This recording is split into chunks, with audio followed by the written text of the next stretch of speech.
നമസ്കാരം, എല്ലാവർക്കും ബയോസോൺ സ്റ്റഡിയിലേക്ക് സ്വാഗതം. ഇന്ന് നമ്മളിവിടെ ഡിസ്കസ് ചെയ്യാൻ പോകുന്നത് +1 സുവോളജിയുടെ ഡൈജഷൻ ആൻഡ് അബ്സോർപ്ഷൻ എന്ന ചാപ്റ്ററിനെ പറ്റിയാണ്. അപ്പോൾ നമ്മൾ എന്തിനാണ് ഫുഡ് കഴിക്കുന്നത്? നമുക്ക് ആവശ്യത്തിനുള്ള എനർജി ലഭിക്കുവാനായിട്ട്, നമ്മുടെ വിവിധ ആക്ടിവിറ്റീസിന് വേണ്ട എനർജി ലഭിക്കുവാൻ വേണ്ടിയാണ് നമ്മൾ ഫുഡ് കഴിക്കുന്നത്. എനർജിക്ക് വേണ്ടി മാത്രമാണോ? നമുക്ക് ചില പോഷക ഘടകങ്ങളൊക്കെ കിട്ടണം. അതൊക്കെ നമ്മുടെ ഫുഡിലുണ്ട്. അപ്പം നമുക്ക് ഫുഡിനെ എങ്ങനെ ഡിഫൈൻ ചെയ്യാം, ഒരു ഡെഫിനേഷൻ എങ്ങനെ കൊടുക്കാം? The substances necessary for growth, maintenance and activities of an organism are collectively called food. അതായത് ഒരു ജീവിയുടെ ഗ്രോത്ത്, വളർച്ചയ്ക്കും മെയിൻ്റനൻസ്, പരിപാലനത്തിനും വേരിയസ് ആക്ടിവിറ്റീസ് ചെയ്യുന്നതിനും ആവശ്യമായിട്ടുള്ള ഘടകങ്ങൾ നൽകുന്ന എല്ലാത്തിനെയും കൂടെ ചേർത്ത് നമ്മൾ പറയുന്നതാണ് ഫുഡെന്ന്. സാധനങ്ങൾ മാത്രമാണ് കഴിക്കുന്നത് അല്ല, പോഷകഗുണമുള്ളതും പോഷകഗുണം ഇല്ലാത്തതുമായ കാര്യങ്ങൾ നമ്മുടെ ഫുഡിൽ അടങ്ങിയിട്ടുണ്ട്. So it is A mixture of nutritive and non nutritive substances. It supplies energy and organic materials for growth and repair of tissues. അപ്പോൾ ഫുഡ് നമുക്ക് എനർജി സപ്ലൈ ചെയ്യുന്നു, അതുകൂടാതെ തന്നെ ഗ്രോത്തിന്, വളർച്ചയ്ക്കും ടിഷ്യൂ റിപ്പയറിങ്ങിനും വേണ്ട ഓർഗാനിക് മെറ്റീരിയൽസ് നൽകുകയും ചെയ്യുന്നു. അപ്പോൾ ഫുഡിലെ മേജർ കമ്പോണൻസ് എന്ന് പറയുന്നത് കാർബോഹൈഡ്രേറ്റ്സ്, ഫാറ്റ്സ്, പ്രോട്ടീൻസ് ആണ്. ഇത് കൂടാതെ മിനറൽസും വൈറ്റമിൻസും നമ്മുടെ ഫുഡിൽ കാണും.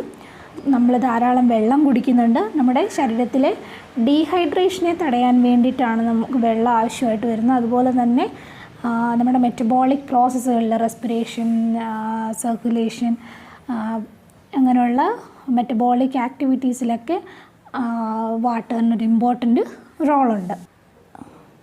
നമ്മൾ ബയോമോളിക്യൂൾസ് എന്നുള്ള ചാപ്റ്ററിൽ പഠിച്ചിരുന്നു. കാർബോഹൈഡ്രേറ്റ്സും ഫാറ്റ്സും പ്രോട്ടീൻസൊക്കെ ബയോ മാക്രോ മോളിക്യൂൾസാണ്. ബയോ മാക്രോ മോളിക്യൂൾസ് എന്ന് പറഞ്ഞാൽ എന്താണ്?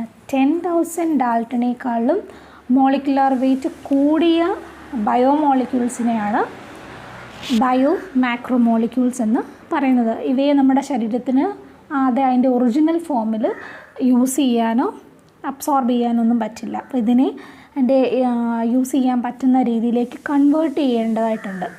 ആ കൺവേർഷനെ പറയുന്ന പേരാണ് digestion. The process of converting food materials into simple soluble and absorbable form is called digestion. Digestion എന്ന് പറയുന്നത് എന്താണ്? ഫുഡ് മെറ്റീരിയൽസിനെ കൺവേർട്ട് ചെയ്യുന്നു. എങ്ങനെയാണ്? സിമ്പിൾ, ഏറ്റവും ലളിതമായ ഘടകമായിട്ട്, സോല്യുബിൾ, ലയിക്കുന്നത്, ആൻഡ് അബ്സോർബബിൾ ഫോം എന്ന് പറഞ്ഞാൽ അബ്സോർബ് ചെയ്യാൻ പറ്റുന്നത്, ശരീരത്തിന് ആഗിരണം ചെയ്യാൻ പറ്റുന്ന രീതിയിലേക്ക് കൺവേർട്ട് ചെയ്യുന്ന പ്രോസസ്സിന് പറയുന്ന പേരാണ് ഡൈജഷൻ. ഇപ്പം നിങ്ങൾ ആലോചിച്ച് നോക്കുക, നിങ്ങൾ പഠിച്ചായിരുന്നു കാർബോഹൈഡ്രേറ്റ്സിൻ്റെ ഏറ്റവും ചെറുതായിട്ടുള്ള ഘടകം എന്ന് പറയുന്നത് ഏതാണ്? ഗ്ലൂക്കോസ്. ഫാറ്റ്സ് ആണെങ്കിൽ ഫാറ്റി ആസിഡും ഗ്ലിസറോളും ആയിട്ടാണ്, അതാണ് അതിൻ്റെ ഏറ്റവും ചെറിയ ഘടകം എന്ന് പറയുന്നത്. അതുപോലെ തന്നെ പ്രോട്ടീൻ്റെ ആണെങ്കിൽ amino acids. Amino acids are the building blocks of protein എന്ന് നിങ്ങൾ കഴിഞ്ഞ ചാപ്റ്ററിൽ പഠിച്ചു. അപ്പോൾ ഈ ഒരു ഫോമിലേക്ക് നമ്മൾ കഴിക്കുന്ന ഫുഡിലെ കാർബോഹൈഡ്രേറ്റിനെയും പ്രോട്ടീനെയും ഫാറ്റിനെയൊക്കെ കൺവേർട്ട് ചെയ്യണം. അത് ഡൈജഷനിലൂടെയാണ് നടക്കുന്നത്.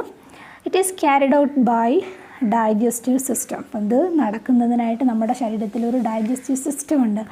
കുറേ ഓർഗൻസ്, മൗത്ത് തൊട്ട് ഏനസ് വരെ ഉള്ള കുറേ ഓർഗൻസ് ചേർന്ന ഒരു ഡൈജസ്റ്റീവ് സിസ്റ്റത്തിലാണ് ഈ ഡൈജഷൻ എന്ന് പറഞ്ഞ പ്രോസസ്സ് നടക്കുന്നത്. അത് രണ്ട് പ്രോസസ്സായിട്ടാണ് നടക്കുന്നത്. ഒന്ന് മെക്കാനിക്കൽ പ്രോസസ്സും ഒന്ന് ബയോകെമിക്കൽ പ്രോസസ്സും. അടുത്തതായിട്ട് നമ്മൾ നോക്കാൻ പോകുന്നത് ഹ്യൂമൻ ഡൈജസ്റ്റീവ് സിസ്റ്റം. ഡീറ്റെയിൽ ആയിട്ടുള്ള സ്റ്റഡിയാണ്. അപ്പം ഹ്യൂമൻ ഡൈജസ്റ്റീവ് സിസ്റ്റം എന്ന് പറയുന്നത് it consist of alimentary canal and associated glands. Alimentary കനാലും അതുമായിട്ട് ബന്ധപ്പെട്ടിരിക്കുന്ന ഗ്ലാൻഡുകളും ചേർന്നതാണ് ഡൈജസ്റ്റീവ് സിസ്റ്റം എന്ന് പറയുന്നത്. ഇപ്പോഴും മൗത്ത് തൊട്ട് ഏനസ് വരെ, അതിൻ്റെ ഇടയ്ക്ക് പല ഓർഗൻസും ഉണ്ട്. അത് എല്ലാം കൂടെ ചേരുന്നതാണ് നമ്മുടെ ഡൈജസ്റ്റീവ് സിസ്റ്റം. അലിമെൻ്ററി കനാൽ എന്ന് പറയുന്നത് it's a long tube about 8 to 10 meters in length. 8 തൊട്ട് 10 മീറ്റർ വരെ നീളമുള്ള ഒരു വലിയ ട്യൂബാണ് അലിമെൻ്ററി കനാൽ. Of varying diameter. അതിൻ്റെ ഡയമീറ്റർ വ്യാസം എല്ലായിടത്തും ഒരുപോലെയല്ല. അപ്പം നിങ്ങൾ ഡയഗ്രം ഒന്ന് ശ്രദ്ധിക്കുക. ഇതിൽ ഡൈജസ്റ്റീവ് സിസ്റ്റത്തിൻ്റെ ഫസ്റ്റ് പാർട്ട് എന്ന് പറയുന്നത്, ഓപ്പണിംഗ് എന്ന് പറയുന്നത് മൗത്താണ്. Mouth leads to oral cavity or buccal cavity. ഇന്നത്തെ ക്യാവിറ്റിയാണ് ഓറൽ ക്യാവിറ്റി. ഇനി അത് കടന്നു പോകുന്നത് ഫാരിങ്സിലേക്കാണ്. Pharynx then leads to oesophagus. അവിടെ ഒരു ലോങ് ട്യൂബ് നിങ്ങൾക്ക് കാണാൻ പറ്റും, അത് ഈസോഫാഗസ്. പിന്നെ ഈസോഫാഗസ് എൻഡ് ചെയ്യുന്നത് സ്റ്റൊമക്കിലേക്ക്. ഇത് കുറച്ചുകൂടെ നല്ല ഒരു സഞ്ചി പോലത്തെ stomach. Then stomach leads to duodenum. അത് സ്മോൾ ഇൻറ്റസ്റ്റൈൻ്റെ പാർട്ടാണ്. ഡിയോഡിനം, ജജനം, ഇലിയം ഇതെല്ലാം സ്മോൾ ഇൻറ്റസ്റ്റൈൻ്റെ പോർഷനാണ്. ഇനി caecum, transverse colon, ascending colon, then descending colon, rectum ഇതെല്ലാം ലാർജ് ഇൻറ്റസ്റ്റൈൻ്റെ പാർട്ടാണ്. ആ ലാർജ് ഇൻറ്റസ്റ്റൈൻ എന്ന് പറയാൻ കാരണം തന്നെ എന്താണ്? അതിൻ്റെ ഡയമീറ്ററിലുള്ള വ്യത്യാസമാണ്. ഏറ്റവും ലാസ്റ്റ് ഭാഗമാണ് എയ്നസ്. അപ്പോൾ ഈ ഓരോന്നിൻ്റെയും ഡീറ്റെയിൽ ആയിട്ടുള്ള കാര്യങ്ങൾ നമ്മൾ നോക്കുന്നതായിരിക്കും. ഇത് കൂടാതെ കണ്ടല്ലോ parotid gland, pancreas, liver, gall bladder, മൗത്തിലെ sub maxillary, sub lingual glands ഇതെല്ലാം ഇതിൻ്റെതായിട്ട് ബന്ധപ്പെട്ട ഗ്ലാൻഡുകളാണ്, ഡൈജഷനെ ഹെൽപ്പ് ചെയ്യുന്ന ഗ്ലാൻഡ്സ് ആണ്. അപ്പം നമുക്ക് നോക്കാം ഓരോന്നും ഏതൊക്കെയാണെന്ന് നോക്കാം. അപ്പോൾ ഫസ്റ്റ് പാർട്ടാണ് മൗത്ത് ആൻഡ് ഓറൽ ക്യാവിറ്റി അല്ലെങ്കിൽ buckle cavity. The mouth is a transverse slit-like aperture bounded by two soft movable lips. Mouth എന്ന് പറയുന്നത് ട്രാൻസ്വേഴ്സ് ഒരു സ്ലിറ്റ് ലൈക്ക് അപ്പർച്ചറാണ്. ഒരു സ്ലിറ്റ് പോലെ, ഒരു വെട്ട് പോലെയുള്ളൊരു ഓപ്പണിംഗ് ആണ്. ഇതിനെ ഗാർഡ് ചെയ്തുകൊണ്ട് രണ്ട് സോഫ്റ്റ് ആൻഡ് മൂവബിൾ ലിപ്സ് ഉണ്ട്. പിന്നെ inside the buccal cavity there is a muscular tongue and teeth arranged on two jaws. അപ്പം വായ്ക്കുള്ളിൽ എന്തുണ്ട്? There is a muscular tongue, muscle കൊണ്ടുണ്ടാക്കിയിരിക്കുന്ന നാക്കുണ്ട്. പിന്നെ നമ്മുടെ ജോയിൽ, രണ്ട് ജോയിലായിട്ട് അറേഞ്ച് ചെയ്തിരിക്കുന്ന ടീത്തും ഉണ്ട്. ഫസ്റ്റ് നമുക്ക് ടീത്തിൻ്റെ കാര്യം നോക്കാം. അപ്പോൾ ഹ്യൂമൻ ഡെൻറ്റേഷൻ പറയുമ്പോൾ തീക്കോഡോൺ ഡെൻറ്റേഷൻ എന്ന് പറയും. തീക്കോഡോൺ എന്ന് പറഞ്ഞു കഴിഞ്ഞാൽ നമ്മുടെ ജോ ബോണിലുള്ള സോക്കറ്റുകൾ അല്ലെങ്കിൽ ക്യാവിറ്റിക്കുള്ളിലാണ് പല്ലുകൾ കാണപ്പെടുന്നതെങ്കിൽ അത്തരത്തിലുള്ള അറ്റാച്ച്മെൻറ്റിനെ പറയുന്നതാണ് തീക്കോഡോൺ ഡെൻറ്റേഷൻ. തീക്കോഡോൺ എന്ന് പറയും. അപ്പോൾ നിങ്ങൾ ആ ഡയഗ്രം ശ്രദ്ധിച്ചാൽ മനസ്സിലാവും. പല്ലുകൾ ഇവിടെ കാണിച്ചിട്ടുണ്ടല്ലോ, സോക്കറ്റ് ഓഫ് ജോ എന്ന് കൊടുത്തിട്ടുണ്ട്. ജോയിൽ കാണപ്പെടുന്ന കുഴികളിലാണ് പല്ലുകൾ അറ്റാച്ച് ചെയ്ത് വെച്ചിരിക്കുന്നത്. നെക്സ്റ്റ് ഡിഫിയോഡോൺ ഡെൻറ്റേഷൻ. ഡിഫിയോഡോൺ ഡെൻറ്റേഷൻ എന്ന് പറഞ്ഞാൽ 2 sets of teeth develop in the life time of മാൻ. അതായത് ഒരു മനുഷ്യൻ്റെ ജീവിത കാലഘട്ടത്തിൽ 2 സെറ്റ് പല്ലുകളാണ് കാണപ്പെടുന്നത്, അല്ലെങ്കിൽ ഡെവലപ്പ് ചെയ്യുന്നത്. നിങ്ങൾക്കറിയാലോ, ഒരു കുട്ടി ജനിച്ച് ഏകദേശം 1 വയസ്സൊക്കെ ആകുമ്പോഴേക്കും പല്ല് മുളയ്ക്കാൻ തുടങ്ങും. അപ്പോൾ ആ ആദ്യം വരുന്ന പല്ലുകളെയാണ് നമ്മൾ മിൽക്ക് ടീത്ത് അല്ലെങ്കിൽ പാൽ പല്ലുകൾ, ഡെസിഡ്യൂസ് ടീത്ത് എന്ന് പറയുന്നത്. They are weak temporary teeth which develop in childhood. നമ്മുടെ ചൈൽഡ്ഹുഡ് സമയത്ത് ഡെവലപ്പ് ചെയ്യുന്ന ടെമ്പററി ടീത്തുകളാണ് മിൽക്ക് ടീത്ത് എന്ന് പറയുന്നത്.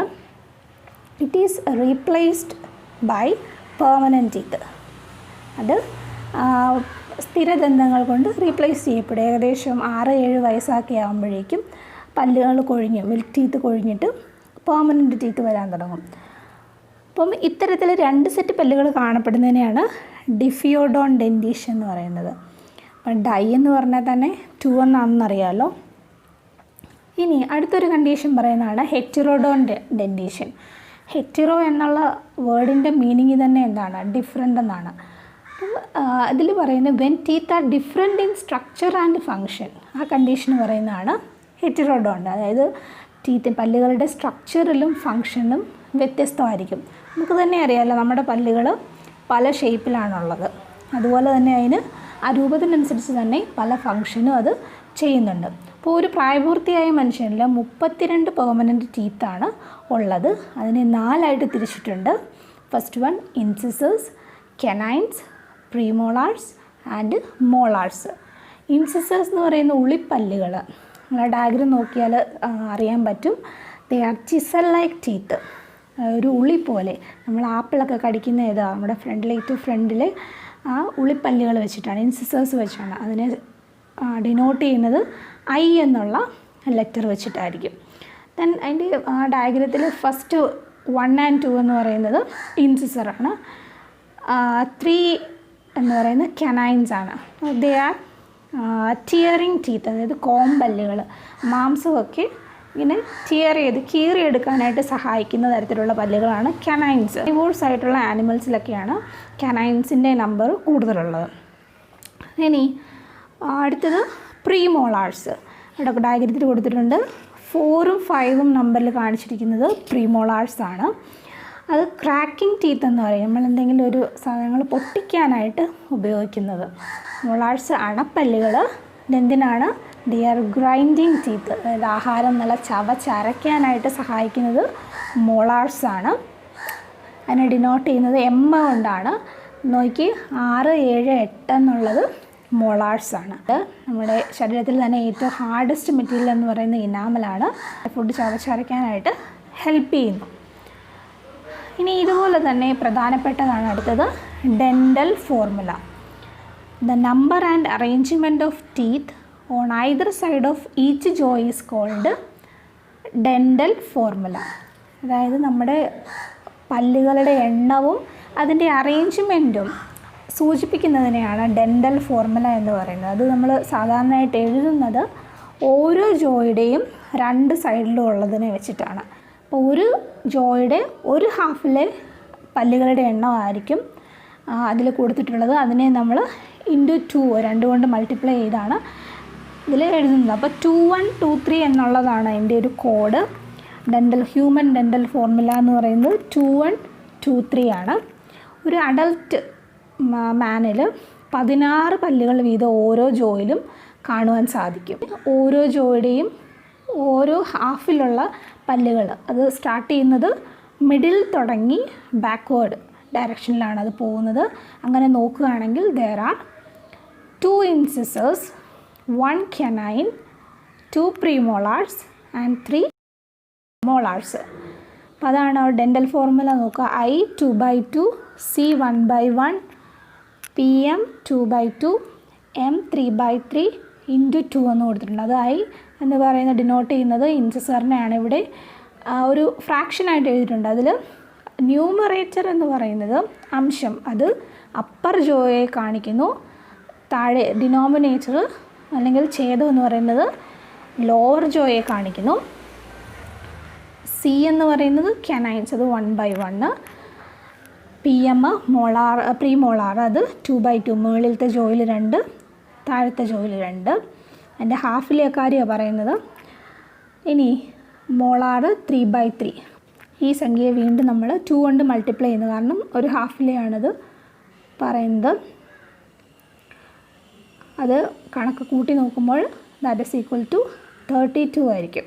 അതാണ് 2, 1, 2, 3 ആണ് അഡൽട്ട് മാൻ്റെ ഡെൻ്റൽ ഫോർമുല എന്ന് പറയുന്നത്. ഇനി അടുത്ത സ്ട്രക്ചറാണ് tongue. It is a freely movable muscular tongue, muscle കൊണ്ടുണ്ടാക്കിയിരിക്കുന്ന ഓർഗനാണ്. It is attached to the floor of the oral cavity by the frenulum. Oral ക്യാവിറ്റിയിലാണ് ഇത് അറ്റാച്ച് ചെയ്തിരിക്കുന്നത്. ആ അറ്റാച്ച് ചെയ്തിരിക്കുന്ന ലിഗമെൻറ്റിനെ പറയുന്ന പേരാണ് ഫ്രെനുല. നിങ്ങൾ ഡയഗ്രത്തിൽ നോക്കിയാൽ കാണാൻ പറ്റും. നമ്മുടെ നാക്കിനെയും അതിൻ്റെ നമ്മുടെ വായ്ക്കുള്ള ഓറൽ ക്യാവിറ്റിയുടെ ആ ഫ്ലോറിനെയും തമ്മിൽ കണക്ട് ചെയ്തിരിക്കുന്നത് frenulum. The upper surface of the tongue has small projections called papillae. നമ്മുടെ ടങ്ങിൻ്റെ മുകൾ ഭാഗത്ത് സ്മോൾ പ്രൊജക്ഷൻസ് ഉണ്ട്. ആ പ്രൊജക്ഷൻസിനെ പറയുന്ന പേരാണ് പാപ്പില്ലെന്ന്. ഈ പാപ്പില്ലകളിലാണ് ടേസ്റ്റ് ബഡ്സ് കാണുന്നത്. നമ്മൾ കഴിക്കുന്ന ആഹാരത്തിൻ്റെ സ്വാദ് അറിയാനായിട്ട് ഹെൽപ്പ് ചെയ്യുന്ന ടേസ്റ്റ് ബഡ്ഡുകളുള്ളത് ഈ പാപ്പില്ലയിലാണ്. അപ്പോൾ ടങ്ങിൻ്റെ function, tongue helps in ingestion, chewing, അതായത് ആഹാരത്തെ ഉള്ളിലേക്ക് എടുക്കാനായിട്ട് സഹായിക്കുന്നു, ചൂയിങ് ചവയ്ക്കാനായിട്ട്, ആൻഡ് സ്വാളോയിങ് ഫുഡ് വിഴുങ്ങാനായിട്ട് ഹെൽപ്പ് ചെയ്യുന്നു.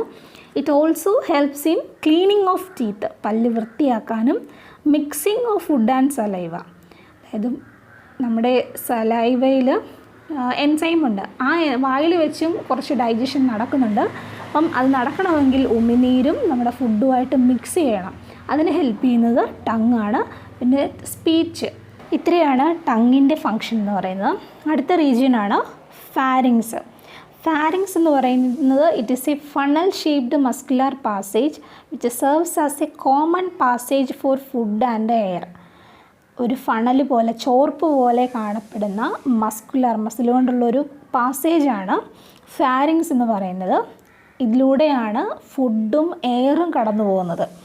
ഡൈജസ്റ്റീവ് സിസ്റ്റത്തിൻ്റെ പാർട്ടായിട്ടുള്ള ഈസോഫാഗസും റെസ്പിറേറ്ററി സിസ്റ്റത്തിൻ്റെ പാർട്ടായിട്ടുള്ള ട്രക്കിയയും ഓപ്പൺ ചെയ്യുന്നത് ഫാരിങ്സിലേക്കാണ്. അപ്പോൾ നിങ്ങൾ ഈ ഡയഗ്രം നോക്കി, നമ്മുടെ നോസിനുള്ളിലേക്ക് കാണപ്പെടുന്ന ക്യാവിറ്റിയാണ് ഇവിടെ നേസൽ ക്യാവിറ്റി എന്ന റെഡ് ഷെയ്ഡിൽ കൊടുത്തിട്ടുള്ളത്.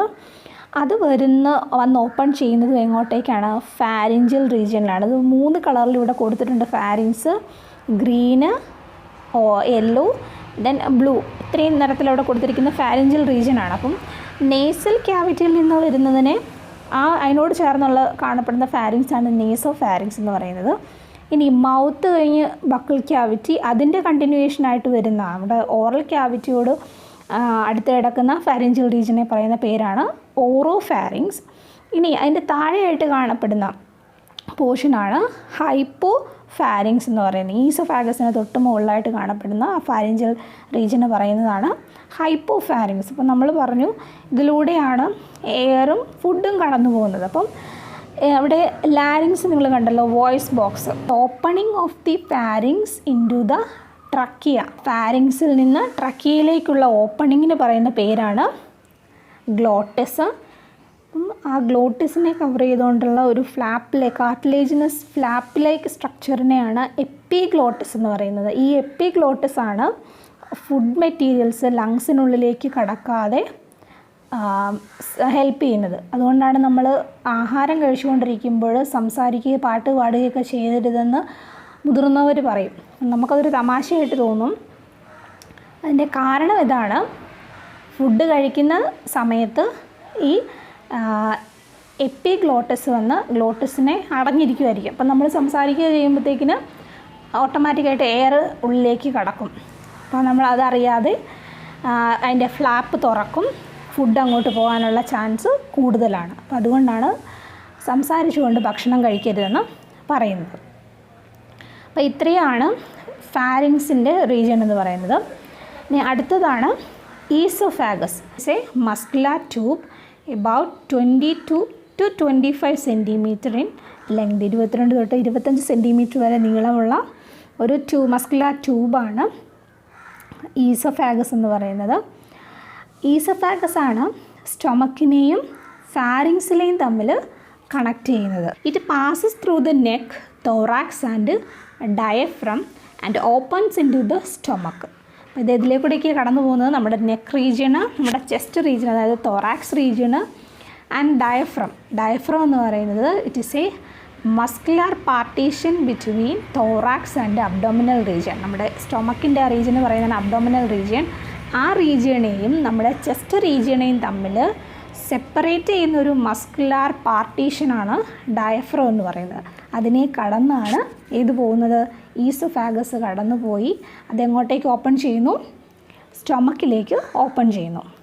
There is a muscular sphincter regulates the opening of oesophagus into the stomach. അപ്പോൾ അവിടെ ഒരു ഫുഡിൻ്റെ എൻട്രിയെ കൺട്രോൾ ചെയ്യാൻ വേണ്ടി ഒരു സ്ഫിങ്ചറുണ്ട്.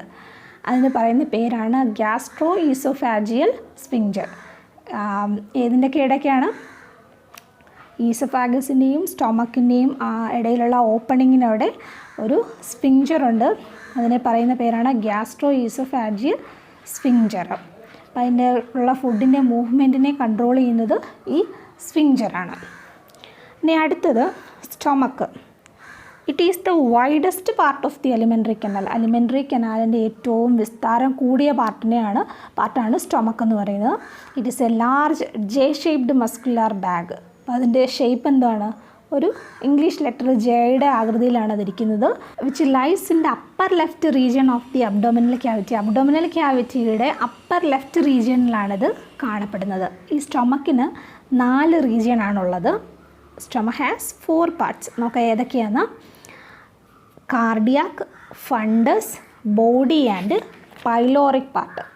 അപ്പം ഫസ്റ്റ് പാർട്ടാണ് cardiac part. It is so called because it is present near the heart. അപ്പോൾ നമ്മുടെ ഹാർട്ടിനോട് ചേർന്നിരിക്കുന്ന ഭാഗമായതുകൊണ്ടാണ് അതിനെ കാർഡിയാക് പാർട്ട് എന്ന് പറയുന്നത്.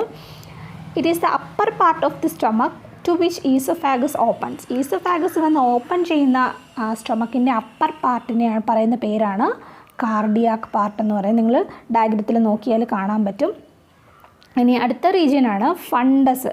അപ്പോൾ കാർഡിയാക് റീജിയൻ കഴിഞ്ഞ് കുറച്ചിങ്ങനെ പൊങ്ങി നിൽക്കുന്ന ഡോം ലൈക്ക് അപ്പർ പാർട്ടിന് പറയുന്ന പേരാണ്. ഡോം എന്ന് പറഞ്ഞാൽ എന്താണെന്ന് അറിയില്ല, താഴിക കുട. നിങ്ങൾ മുസ്ലിം പള്ളികളുടെയൊക്കെ മുകളിലുള്ള താഴിക കുടങ്ങൾ കണ്ടിട്ടുണ്ടല്ലോ. അപ്പം അതേ ഷേപ്പിലുള്ളതാണ് ഫണ്ടസ്, അതിൻ്റെ ഡോം ലൈക്ക് അപ്പർ പാർട്ട്. ഇനി അടുത്ത വരുന്ന മെയിൻ പോർഷനെ പറയുന്ന പേരാണ് body. It is the middle main part of the stomach. നടുക്കായിട്ട് കാണപ്പെടുന്ന ഭാഗമാണ് ബോഡി. സ്റ്റൊമക്കിൻ്റെ ആ എൻഡ് റീജിയനെ പറയുന്ന ലോവർ നാരോ പോർഷനെ പറയുന്ന പേരാണ് pyloric part. It leads to the small intestine. ഇപ്പോൾ സ്മോൾ ഇൻറ്റസ്റ്റൈനോട് ചേരുന്ന ഭാഗത്തിന് പറയുന്ന പേരാണ് ഏതാണ്? Pyloric part. അപ്പം 4 പാർട്ടുണ്ട്. ഏതൊക്കെയാണ്? Cardiac, fundus, body and pyloric part. അടുത്തത് നോക്കാം, സ്മോൾ ഇൻറ്റസ്റ്റൈൻ അല്ലെങ്കിൽ ചെറുകുടൽ. It is coiled, narrow, tubular and forms the longest part of the alimentary canal. Alimentary കനാലിൻ്റെ ഏറ്റവും നീളം കൂടിയ ഭാഗമാണ് ഇത് small intestine. It is highly coiled. ഇത് ചുരുണ്ട് കോയിൽ ചെയ്താണ് ഇരിക്കുന്നത്. അതുപോലെ തന്നെ നാരോ, ഡയമീറ്റർ കുറവാണ്. ട്യൂബുലാർ, ട്യൂബ് പോലെ ഇരിക്കുന്നു. And forms the longest part of the alimentary canal. ഇതിനെ 3 റീജിയനായിട്ട് കൊടുത്തിട്ടുണ്ട്. ഫസ്റ്റ് പാർട്ട് ഡിയോഡിനം, അതായത് സ്റ്റൊമക്കിനോട് ചേർന്ന് കാണപ്പെടുന്ന പോർഷനെ പറയുന്നതാണ് ഡിയോഡിനം. നിങ്ങൾ ഡയഗ്രത്തിൽ നോക്കുക, വ്യത്യസ്ത കളറിൽ കൊടുത്തിട്ടുണ്ട് ഇവിടെ. സ്റ്റൊമക്കിനോട് അടുത്ത് കാണപ്പെടുന്ന ആ റീജിയൻ നോക്കുക, ഒരു ബ്ലൂ കളറിൽ കൊടുത്തിട്ടുണ്ട്, ലൈറ്റ് ബ്ലൂ ഷെയ്ഡിൽ കൊടുത്തിട്ടുണ്ട്. It is a U shaped first part, അതിനെയാണ് ഡിയോഡിനം. ഡിയോഡിനമാണ് U shaped first part of the small intestine. The opening of the stomach into the duodenum is guarded by pyloric sphincter. അപ്പം സ്റ്റൊമക്കിനെയും ഡിയോഡിനത്തിനെയും ആ ഓപ്പണിങ്ങിനെ guard ചെയ്തുകൊണ്ട് കാണപ്പെടുന്ന സ്ഫിഞ്ചറാണ് pyloric sphincter. അതായത് ഫുഡിൻ്റെ മൂവ്മെൻറ്റിനെ regulate ചെയ്യാൻ വേണ്ടിയിട്ടുള്ളതാണ് പൈലോറിക് സ്ഫിഞ്ചർ. ഇനി അടുത്ത ഇച്ചിരിയുടെ ഒരു ഡാർക്ക് ബ്ലൂ ഷെയ്ഡിൽ കാണപ്പെടുന്നതാണ് നോക്കി ജജനം. രണ്ടാമത്തെ സ്മോൾ ഇൻറ്റസ്റ്റൈൻ്റെ രണ്ടാമത്തെ പാർട്ടാണ് jejunum. It is long coiled middle portion, നടുക്കത്തെ ഭാഗം. It is about 2.5 metre long. അതിൻ്റെ നീളം എന്ന് പറയുന്നത് 2.5 മീറ്ററാണ്. ഇനി എൻ്റെ ലാസ്റ്റ് പോർഷനാണ് അവിടെ കൊടുത്തിട്ടുണ്ട്, ഗ്രീൻ കളറിൽ കൊടുത്തിട്ടുള്ളത് ileum. It is highly coiled longest part of the small intestine. Small intestine തന്നെ എലിമെൻ്ററി കനാലിൻ്റെ ലോങ്ങസ്റ്റ് പാർട്ടാണെന്ന് അറിയാം. അതുപോലെ തന്നെ സ്മോൾ ഇൻറ്റസ്റ്റൈൻ്റെ ഏറ്റവും നീളം കൂടിയ പോർഷനാണ് ഏത്? Ileum. It opens into large intestine. Large ഇൻറ്റസ്റ്റൈനിലേക്ക് വന്ന് ഓപ്പൺ ചെയ്യുന്ന റീജിയനാണ് ഇലിയം. ഇനി അടുത്തതാണ് large intestine. It is wider than small intestine. എൻ്റെ പേര് വരാൻ കാരണം തന്നെ പറഞ്ഞല്ലോ, സ്മോൾ ഇൻറ്റസ്റ്റൈനേക്കാളും വലിപ്പം, ഡയമീറ്റർ കൂടുതലാണ്. ലാർജ് ഇൻറ്റസ്റ്റൈനെ തന്നെ 3ആയിട്ട് ഡിവൈഡ് ചെയ്തിട്ടുണ്ട്, caecum, colon and rectum. Large ഇൻറ്റസ്റ്റൈൻ്റെ ഫസ്റ്റ് പാർട്ടാണ് സീക്കം എന്ന് പറയുന്നത്. നമുക്ക് ഡയഗ്രത്തിൽ കാണാൻ പറ്റും. It is a small blind sac which ഹോസ് സം സിംബയോട്ടിക് മൈക്രോ ഓർഗാനിസം. ഒരു സാക്ക് ലൈക്ക് സ്ട്രക്ചറാണ്. അതിലാണ് മൈക്രോ ഓർഗാനിസംസ് കാണപ്പെടുന്നുണ്ട്. ആ സീക്കത്തിനോടടുത്ത് തന്നെ നിങ്ങൾക്ക് കാണാൻ പറ്റും ഒരു ഫിംഗർ ലൈക്ക്, നമ്മുടെ വിരൽ പോലെയുള്ളൊരു ട്യൂബുലാർ പ്രൊജക്ഷൻ. അതിനെ പറയുന്ന പേരാണ് വെർമിഫോം അപ്പൻഡിക്സ്. വെർമിഫോം അപ്പൻഡിക്സ് ഒരു വെസ്റ്റീജിയൽ ഓർഗനാണ്. വെസ്റ്റീജിയൽ ഓർഗൻ എന്ന് പറഞ്ഞാൽ the organs that have no apparent functions are considered to be the residual parts from the past ancestors. എന്ന് വെച്ചാൽ ഈ വെസ്റ്റീജിയൽ ഓർഗൻസ് എന്ന് പറഞ്ഞാൽ നിലവിൽ അതിന് ഫങ്ഷൻസ് ഒന്നും കാണില്ല. അത് ശരിക്കും നമ്മുടെ പൂർവികരുടെ ശരീരത്തിൻ്റെ ഭാഗമായിരുന്ന ഒരു ഓർഗൻ എന്നുള്ളതേ ഉള്ളൂ. അതിന് അന്ന് ഫങ്ഷൻ ഉണ്ടായിരുന്നതായിരിക്കും, ഇപ്പോൾ അതിന് നിലവിൽ ഫങ്ഷനൊന്നും ഇല്ല. ഇത് മിക്കവാറും എക്സാമിന് ചോദിച്ചു കണ്ടിട്ടുണ്ട്, എന്താണ് വെസ്റ്റീജിയൽ ഓർഗൻ എന്നുള്ളത്. അപ്പോൾ വെസ്റ്റീജിയൽ ഓർഗൻ, ഹ്യൂമനിലുള്ള ഒരു വെസ്റ്റീജിയൽ ഓർഗൻ എക്സാമ്പിളാണ് വെർമിഫോം അപ്പൻഡിക്സ്. ഇതിനുണ്ടാകുന്ന ഇൻഫെക്ഷനാണ് അപ്പൻഡിസൈറ്റിസ് എന്ന് നിങ്ങൾ കേട്ടിട്ടുണ്ടായിരിക്കുമല്ലോ. ഇനി അടുത്ത പാർട്ടാണ് കോളൻ. കോളനാണ് ലാർജ് ഇൻറ്റസ്റ്റൈനിൻ്റെ തന്നെ ലാർജസ്റ്റ് പാർട്ട്. പിന്നെ 3 പാർട്സായിട്ട് ഡിവൈഡ് ചെയ്തിട്ടുണ്ട്: ascending colon, then transverse colon, descending colon എന്ന്. ആൻഡ് ലാർജ് ഇൻറ്റസ്റ്റൈൻ്റെ ലാസ്റ്റ് പാർട്ടാണ് rectum. It is the terminal tube that opens outside by anus. ഏനസിലേക്ക് ഓപ്പൺ ചെയ്യുന്ന അവസാന ഭാഗമാണ് റെക്റ്റം. റെക്റ്റത്തിൻ്റെ function, it is concerned with the temporary storage of faeces. അതായത് faecal മാറ്ററിൻ്റെ ടെമ്പററി സ്റ്റോറേജ് ഏരിയ ആണ് റെക്റ്റം. ഫീസസ് എന്താണെന്നറിയാമല്ലോ, അൺഡൈജസ്റ്റഡ് ഫുഡ് മെറ്റീരിയൽസിനെയാണ് ഫീസസ് എന്ന് പറയുന്നത്. അപ്പോൾ ഇത് പുറത്തേക്ക് പോകുന്നത് ഏനസ് വഴിയാണ്. അലിമെൻ്ററി കനാലിൻ്റെ ഏറ്റവും ലാസ്റ്റ് പോർഷനാണ് ഏനസ്. അപ്പോൾ ഇത്രയും ഓർഗൻസ് ചേരുന്നതാണ് നമ്മുടെ ഹ്യൂമൻ ഡൈജസ്റ്റീവ് സിസ്റ്റം. എല്ലാ പാർട്സും എല്ലാവർക്കും നന്നായിട്ട് മനസ്സിലായെന്ന് വിചാരിക്കുന്നു. നന്നായിട്ട് മനസ്സിലാക്കി ഓരോ ഭാഗങ്ങളും ഡയഗ്രാം വെച്ച് പഠിക്കുക. വെറുതെ കാണാതെ പഠിച്ചു വെച്ചിട്ട് കാര്യമില്ല. പഠിക്കുന്ന ഓരോ കാര്യങ്ങളും അതിൻ്റെ മീനിങ് മനസ്സിലാക്കി പോയിൻ്റ് വൈസ് ആയിട്ട് മനസ്സിലാക്കുക. ഓക്കെ.